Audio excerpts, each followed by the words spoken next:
Over more than 6 decades, Jimmy Cliff remained relevant, respected, and resolute. He did not fade with time, he evolved with time.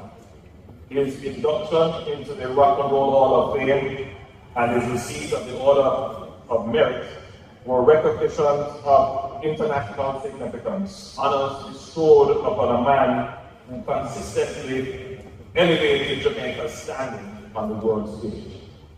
Yet, even those accolades cannot fully measure his greatest contribution.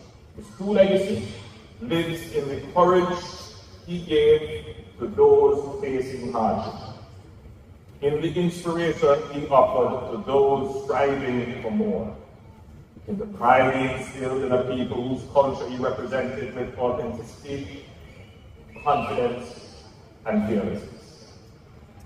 Jimmy Cliff helped to secure Jamaica a permanent place in the global cultural landscape as a nation with its own voice, rhythm, and truth. Today we recognize that his legacy now belongs not only to history, but to the future.